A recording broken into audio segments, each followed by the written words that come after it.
สวนกลุ่มเขาเนาะเฮกตาร์หนึ่งแต่ก่อนเขาซื้อ25 ล้านเดี๋ยวนี้ก็ให้เป็น6-700สวนกลุ่มเขาพูดใด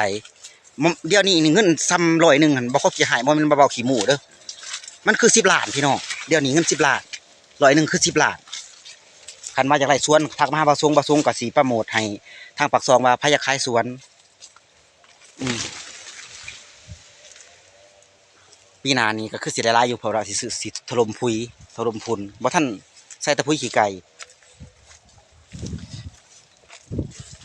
ก็หลายๆคนเนาะทักมาว่าเฮกตาร์หนึ่งเท่าใดเนาะก็สิมาอัปเดตไปนำกันนั่นแหละเฮกตาร์หนึ่งคือบ่ทรงเว้าน่ะเนาะเฮกตาร์หนึ่งก็หลักร้อยขึ้นไป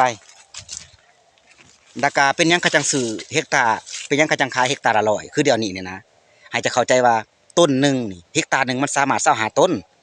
25ต้นหมากแรงมันก็ต่อต้นต่อหาต้นมะขาวหาต้นมะขาวมันก็คือกะเพดานนี่หาต้นหั่นมันได้6-700 ล้าน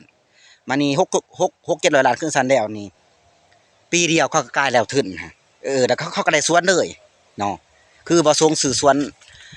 น้องของน้องเมียของตัวเองก็30 ล้านเนาะ30 ล้านก็คือปีนี้กลายทึนเนาะปีนี้กลายทึน30 ล้านคือเดือนนี้ก็ให้3-400พุ่นหากบ่ขายหากบ่ขายเพราะว่ามันกระเพาะมันโท่มเนาะกระเพาะโท่มปีกายนี่เห็นบ่ข่อยรีวิวปีกายนี่กระเพาะจนบ่มีฮอดอันนั้นใบเดืองหมดใบเดืองเนาะเดี๋ยวนี้มันเป็นแนวนี้เนาะเดี๋ยวนี้มันเป็นแนวนี้เด้เนาะแต่ว่าประสงค์บ่ได้ย่างไปมันอยู่มันก็ไกลเติบเนาะมันเป็นแนวนี้เด้อเป็นแนวนี้แต่ว่ากับพอได้อยู่ได้กินน้ำฮูอยู่ดอกเนาะ